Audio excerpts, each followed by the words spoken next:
On today's program, the booming city of Lagos, Nigeria, with more than 21 million people. A man named Friday learns about the Sabbath, and the director of the Adventist Church's Mission to the Cities initiative talks about Mission to the Cities. All that and much more coming up next on Global Mission Snapshots.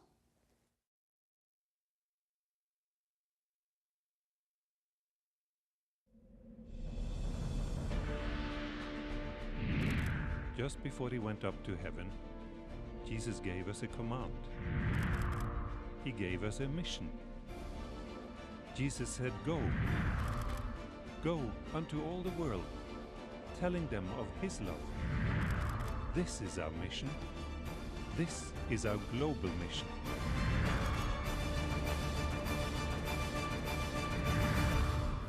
Hello, I'm Gary Krause, and welcome to Global Mission Snapshots.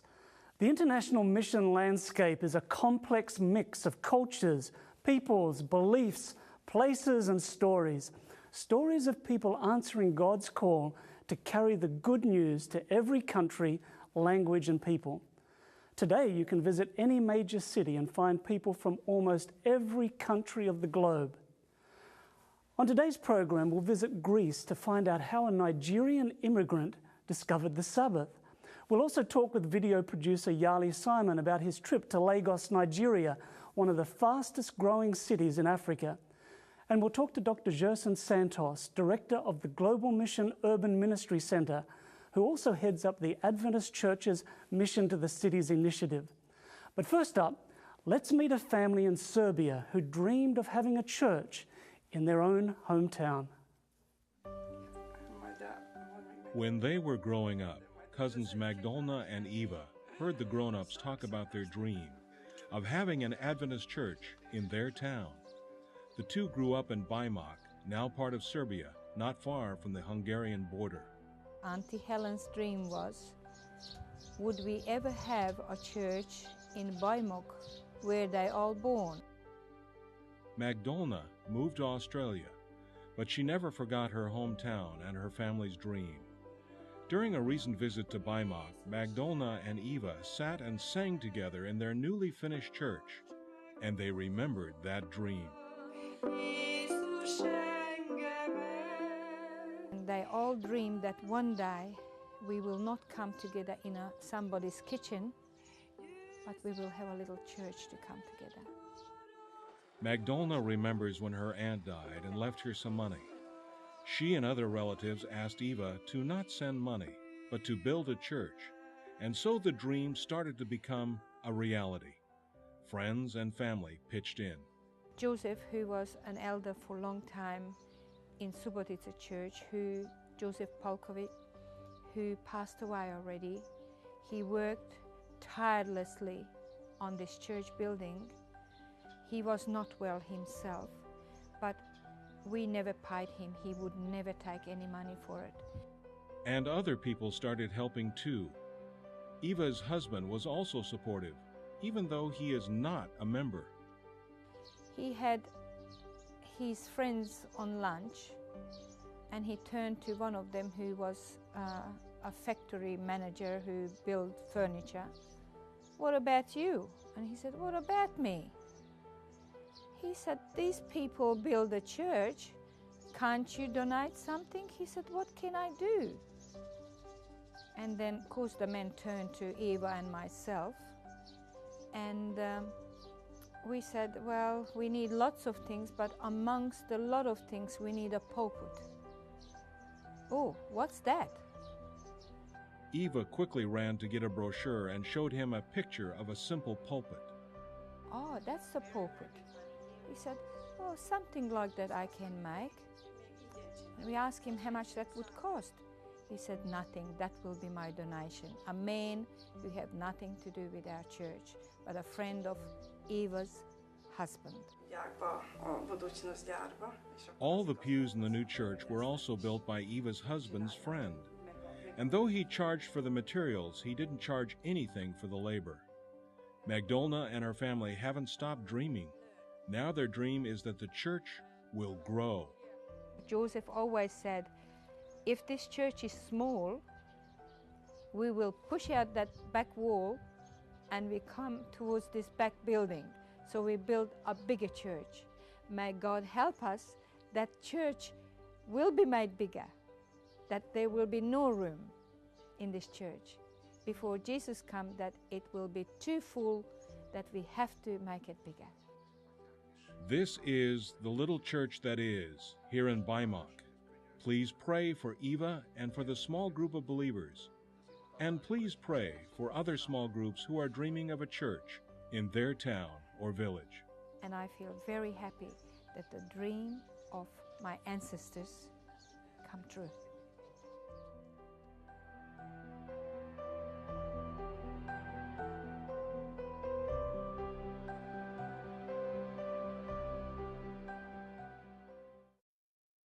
It's my pleasure to welcome Pastor Gerson Santos. Gerson, thank you for joining us. Thank you. You have a passion for urban mission, and you are the director of our newest Global Mission Center for Urban Ministry. Why is urban mission so important? Why is it such a priority?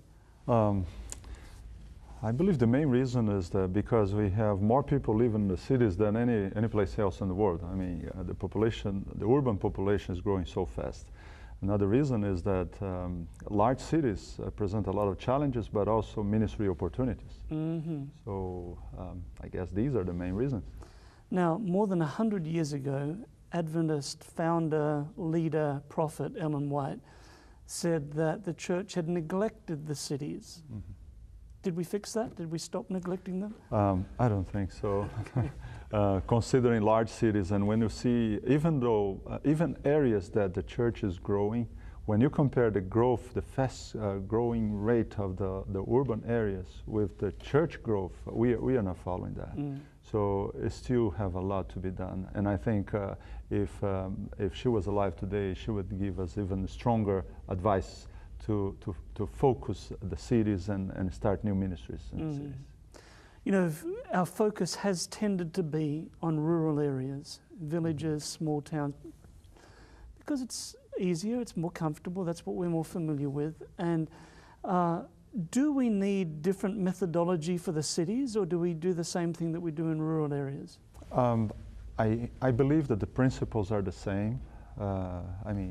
Sister White has emphasized so many times the method that will bring true success is following Jesus' method. Mm-hmm. I really don't think it's different working in a country side or in an urban area. If we follow the principles, of course we have to apply to different settings. Right. Can you give me some examples of Adventists who are involved in urban mission? Well, I could give you so many. Let me take one. Not too long ago, a couple of years ago, I met Gabriel and Miguel. These two young men, they form a small group. The group grew a little bit more, but they start with 12 to 15 young people, and they decide to make a difference in a poor area of Orlando, Florida. Mm-hmm. Orlando is well known as theme parks, people coming from all over the world to visit the city, but there are some areas that are dangerous and somehow neglected. And they focus on a specific area of South Orlando. There are so many needs in the community. And to give you an example, there are several hotel buildings that they have been converted into condominium apartments. Mm. And then you face a whole family living in a small room. And sometimes a single parent, and sometimes you even have grandparents living together with a couple of kids. So they select some of those buildings. And with this team of missionaries, they visit those families, trying to have some information about how many kids, if they are school age, things like that. And then they start providing assistance, touring, after school program, food if they need, back to school party. They organize a couple of times already. At the end of the summer, they put together a big party in that condominium and received donations from people and agencies in the community, and brought like hundreds of backpacks full of new school material for the kids. Is that right? So they catalog all the families, number of children, school age, and they try as much as they can to prepare those backpacks for the kids to go back to school. I mean, this is just one example of how you know, we can make a difference in the community in need. Yeah. Now, Joseph, when we've talked before, you've mentioned the importance of small group ministry. Can you give me an example of where that's working? Oh, there are so many places I could give you an example. Let me tell you one. There is one specific place that it's amazing. I mean, James is a businessman. He is a CPA. He has an accounting firm, and his wife is a public school principal. And they bought into this small group ministry a long time ago. They are really experts. They train, they equip people to do small group ministries. And a couple of years ago, they developed a strong small group ministry in their own local church. But after a while, they recognized that it would be more effective to reach out to people that were already attending the small group, visitors attending the small groups, and integrate there in the church if they plant their own church. So this is what they did. With 2 small groups, about 7 or 8 church members, they start implementing small groups with the purpose of bringing the guests to a new church plant. And this is what they did. This church is a little bit over a year now, and they reach out so many families already. They have an attendance that is probably 4 or 5 times bigger than the membership. They're being able to bring new people for the church, and they are very focused in empower and equip people to become leaders in their own communities through small groups. This is just one example. James and his wife, they are doing an amazing work through the small group ministries. Fantastic. Now, Jason, you are the secretary for the Greater New York Conference. You direct this center, but you also find time for personal involvement. Why is that so important? Well, this is my real call. I mean, I'm doing some work for the church because I've been hired to do that. But my personal call is, first of all, being a disciple. And also, I also believe that God called me for a special ministry to helping others to find their function within the church and in Jesus' body as part of the family of God. And so this is what I really enjoy doing. So sometimes my assignment coincides with my call, and this is when we have real fun in ministry. But I would say my real call is to help others to know Jesus better and to be equipped to help others also. Fantastic. Jason, thanks so much for joining us. You're very welcome. And viewers at home, please pray for mission to the cities, the great urban areas that Jesus loves so much. To find out more information, go to missiontothecities.org, missiontothecities.org.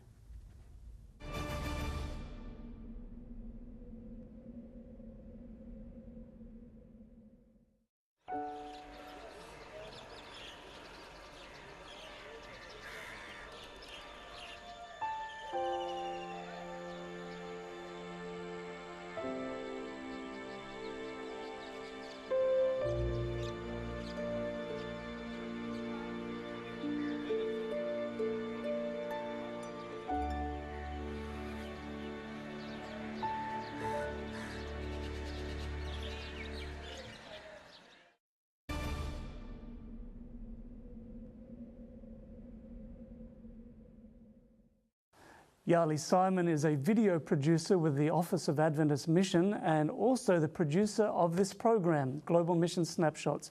Earley, thanks for joining us, for coming from behind the camera to share with us. You are a video producer. You work on things such as the Adventist Mission DVD, so you're constantly gathering stories. How does it affect you to actually witness firsthand various mission activities? It's hard to admit, but when I joined the Office of Adventist Mission about a year ago, I didn't know much about mission. And through these trips, I've learned so much, and I'm so impressed with the work. It's definitely something anybody would want to support if they get involved, if they find out what the church is doing in these different regions of the world. Good, I'm glad to hear that. Now, you recently went to West Africa and to the country of Senegal, to the capital Dakar. What did you go to visit there? We went there as part of what we call the 13 Sabbath offering trips. We go there to visit some of the projects that the church will be sponsoring throughout a specific quarter. And what we visited there was a school. There's a school that's receiving funding from the 13 Sabbath offering. And this is no ordinary school. It's a very special school. It's in the center of Dakar. It appeals to the wealthy of the area and to other people as well. But it was impressive to see that many of the local businessmen and the people there that are high in government, they bring their kids to this school. The area is not a Christian area. There's other religions there in this place. But even so, a lot of these other people value Adventist education there because of the high morals, the way that they teach the kids. It's a smaller school, so there's a lot of personal contact with each student. And so we went to visit this one project. They have a primary school, kindergarten, and they're beginning a secondary school. And with the offering, they'll expand the school so that they can have teach more classes. For those viewers who don't know, when you talk about 13 Sabbath offerings, what is this? The 13th Sabbath offering is an offering that's taken every quarter at the last Sabbath of the month.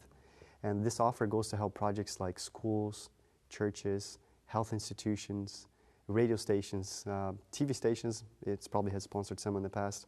And a number of different projects that are very well selected, carefully selected by the church to receive these extraordinary funds. And so how can people give to that offering?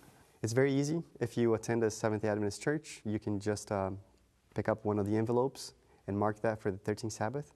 Or you can go online, which is even easier. That's the way I'd prefer to do it. You can donate anytime. You don't have to wait until the 13th Sabbath. So you go to adventistmission.org. Adventistmission.org. And there's a place to donate, yeah. And this is a place for anybody to sponsor these missionary projects, for people to have education, to have health, but also to learn about Christ. So Earley, in this school in Dakar, did you get to meet any of the students or staff? Oh, I got to meet a lot of very interesting children there. And I got to meet a lot of the leaders as well. Let me tell you a couple stories, because there's actually a good range of stories that we gathered there. There's one girl that didn't yet go to the Adventist school. She was attending a public school, but she was an Adventist and she lived out her faith. It was very interesting because she would mingle with her classmates and make friends with them. And what she did is, this one day she came to school. They had their break. That's their favorite time. They went out, they played, they ran around, and then they had a few minutes to get their lunch, their meal before they went back to classes. And as they played that day, she noticed that one of her friends was sitting in a corner. He wasn't really engaging everyone that day. And after they played, she approached him. She said, "Hey, why are you sitting there all by yourself?" And he said, "Well, I forgot my lunch at home, and I'm really sad about that." He was a stronger guy, so you knew that he really wanted to, have his meal that day. And she said, "Well, I didn't bring much, but I'll share that with you." So she pulled out just a piece of bread out of her lunch bag, and she shared that with her friend. He was extremely happy about that. And that goes to show, the Adventist kids, they're educated well from infancy. They're nice. They like to give, and they like to mingle and make friends in that way. The second story that I saw there that is worth mentioning, this student actually found a place in the Adventist school. He started attending that school after trying many other schools around the area. He couldn't walk. He was paralyzed from the waist down. And when he attended different schools, either they wouldn't accept him, or the kids wouldn't make friends with him. And in some cases, even the teachers didn't want him in the class because they couldn't take him around. It was difficult for them to care for him. His parents, of course, they wanted to find him a good place, and they tried hard going from school to school until they finally came to the Adventist school, and they treated him very well. I actually got there when they're about to have their break, and I saw the kids taking their friend in a wheelchair outside. They went to play soccer in the court. And what they did is, because he couldn't run around, they put him in a goal. So he came out of his chair. That's neat. And he was playing goalie. It's one of those short goals. Yeah. And he was doing really well. You could see that he liked the school. And I got to talk to him, and one of the things that he said is he really likes the school. He found that as home. He wouldn't want to leave there. Which points back to the school growing, Having secondary education helps the kids who are in those later classes that now won't have a place to go unless the school offers a higher grade. Yeah. But I don't know how much time we have. Go ahead. Let me share one third seconds. story. Yeah. The first story, she was mingling and making friends. The second story, Adventist kids were meeting the needs of the people, like the boy in the wheelchair. And the third story that I thought was very impressive was about this one man. He went to several churches, different churches, denominations, and in all those churches, people would ask him for his money because he was a very wealthy businessman in the area. And one day he visited an Adventist church, and all he was looking for is prayer and advice for his life. And he got that there. And at the end, he asked, is there anything I need to give you? They said, no, just come back, join our church service. And he was so impressed with that, you know, that people weren't after his money. He started coming to that church, he got baptized, and now he's a Seventh-day Adventist. That was one of the very interesting stories. You meet people's needs, you make friends with them, you meet their needs, you win their confidence. They become, you know, a follower of Christ. Christ's method. The church is doing that in West Africa. Fantastic. Yali, thank you so much for sharing with us today. My pleasure. Education is just one aspect of Adventist mission work around the world. Add to that medical work, church planting, community services, media, the list goes on. And if you want to find out more about Adventist mission, at any time, just visit our website at adventistmission.org. There you'll find stories, pictures, videos, missionary blogs, everything you need to know about mission.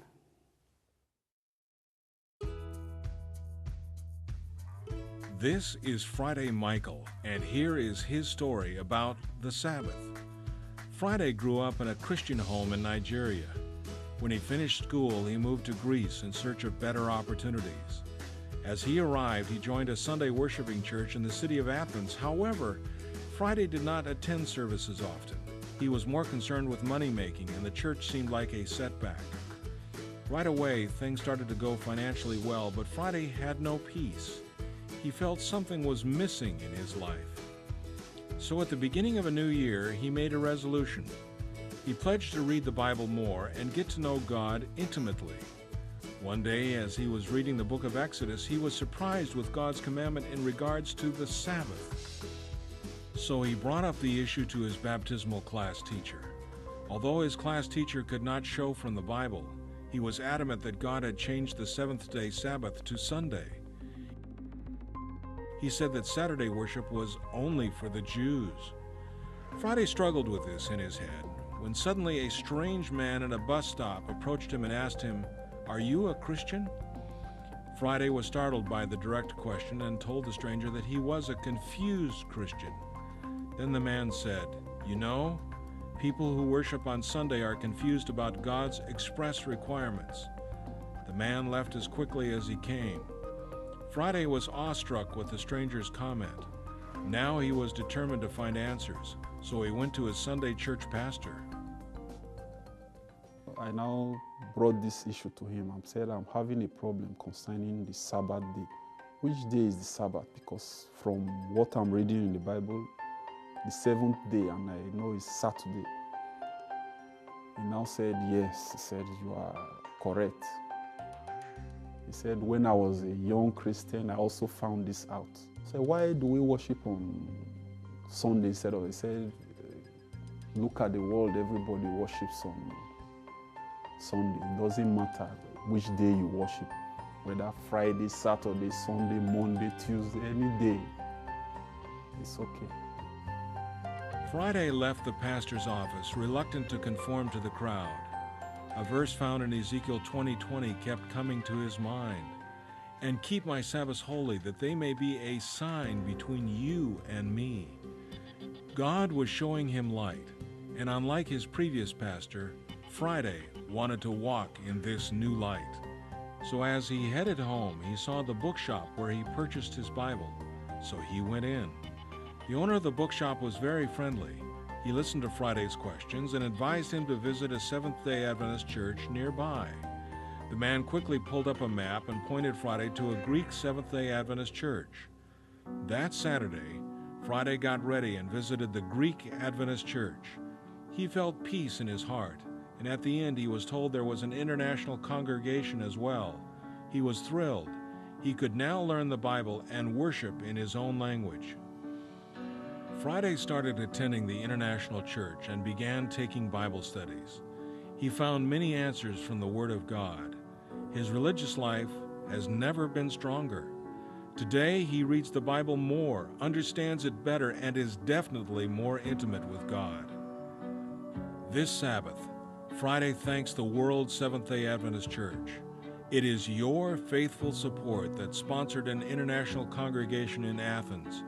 Your prayers have encouraged men and women to work with the immigrants in this city, and the results are eternal.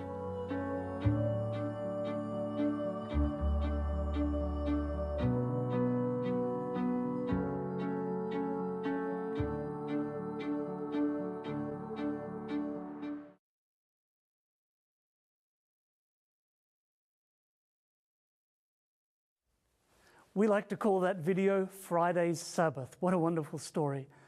You know, you often hear us talking about global mission pioneers on this program. Pioneers are church planters who work in their own culture to plant new groups of believers in unentered areas or people groups. If you're interested in meeting some global mission pioneers and learning more about their work, we have a special offer. It's a DVD full of global mission pioneer stories. So if you live in North America, please call our toll-free number 1-800-648-5824 or visit our website at adventistmission.org and just ask for the Global Mission Pioneer DVD or offer number 310. Don't forget to clearly state your name and address.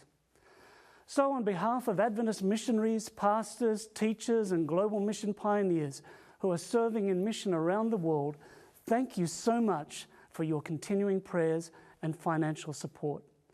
Until next time, I'm Gary Krause for Adventist Mission. God bless.